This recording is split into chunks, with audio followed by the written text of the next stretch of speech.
Ring around the rosy, a pocket full of posies. Ashes, ashes, we all fall down.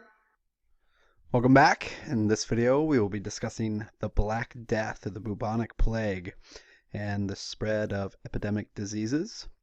So the big question you should be able to answer after watching this video is, what were the causes and effects of the bubonic plague? So the bubonic plague, also known as the Black Death, was a deadly contagious disease that is going to hit in waves across Eurasia. The most deadly outbreak was between 1330 and 1350, and so that's the one that you really need to know for purposes of AP World History. This is a population graph. So the bubonic plague is represented right here on the graph with this dip, right? See your Afro-Eurasian population dipping significantly. So during that unlucky number 13, so in the 1300s, remember the 1300s is unlucky? But notice it's not the first wave of epidemic diseases. There's this earlier instance of outbreak of the bubonic plague during the 500s. This is known as the Plague of Justinian, which we'll talk about later, and its impacts on the Byzantine Empire. So there are these waves of plagues that are going to hit, but the most virulent and deadly outbreak was in the 1330s to the 1350s. Here you can see a ossuary, or a bone chapel. So across Europe, where the plague was incredibly deadly, they built chapels out of the bones of the dead bodies. So the plague is caused by a spreading bacteria known as Yersinia pestis. It's common in fleas, and it's carried by rodents. So you have a rodent who is a carrier of the disease, meaning he doesn't show any external symptoms, but he does have the disease, this bacteria.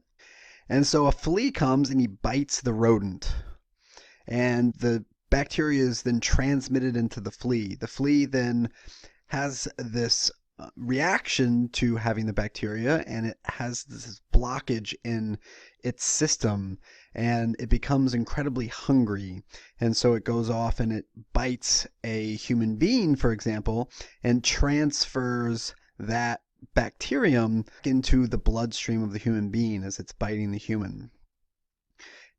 And so that was the major way in which the plague was transmitted. So the plague is going to originate in Central Asia in the 1330s. Now remember, the 1330s are a time when the Mongol Empire is sort of reaching its pinnacle, and it's really as a result of that trade network that was formed during the Pax Mongolica that's going to cause the plague to spread so quickly. So it starts in Central Asia in the 1330s. It is going to spread across Afro-Eurasia, into the Middle East, into parts of North Africa, the Arabian Peninsula, and really have a huge impact on Europe. But it also spreads to China, India, so it's important to recognize this is not just a European disease. In fact, that it starts in Central Asia, it spread to China, it spread to India. It is going to spread along trade routes, most importantly the Silk Road, but also the Indian Ocean sea lanes. So it spreads by both land and sea in the 1340s. Now, the people of the 14th century had very little knowledge of science. They didn't understand how diseases originated, how they spread. They didn't know how to treat these diseases, and so they came up with a lot of superstitious ways to explain its spread and to explain its existence. So many people believe, for example, that the plague was spread in the air, and so people would utilize really smelling things like sweet smelling herbs, or they would urinate all over themselves and douse themselves and take baths in urine in order to make themselves smell bad, because they believed that that would ward off bad air.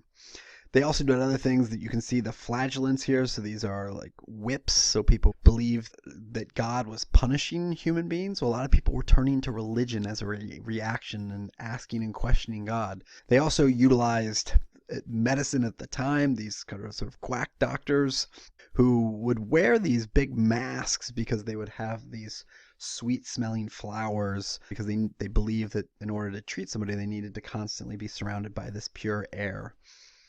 So hence the origins of the bubonic plague doctor's mask. Now, when we think about the causes, another huge important cause of the Black Death and the impact that it had has to do with this graph right here. So really important, temperature change over time. So notice what happens right when we get to the 1300s, we're going to see a significant dip in the global temperature. This is known as the Little Ice Age.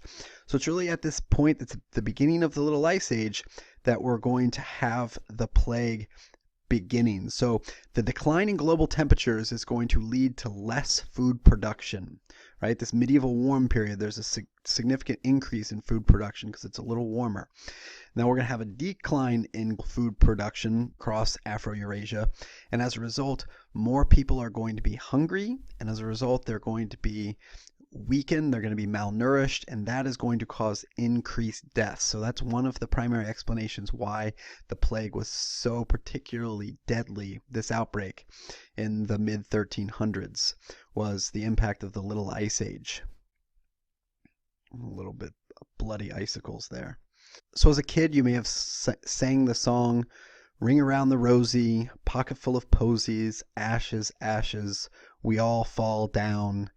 And when you sing it now and you think about, well, that very well could have to do with the plague, ring around the rosy representing those big buboes that would grow, those legions that would grow in your lymph nodes, which included like on your neck, in your groin, in your armpits. Pocket full of posies, those sort of sweet smelling flowers that people used. And then ashes to ashes, we all fall down and die. Now, the question is this really about the plague?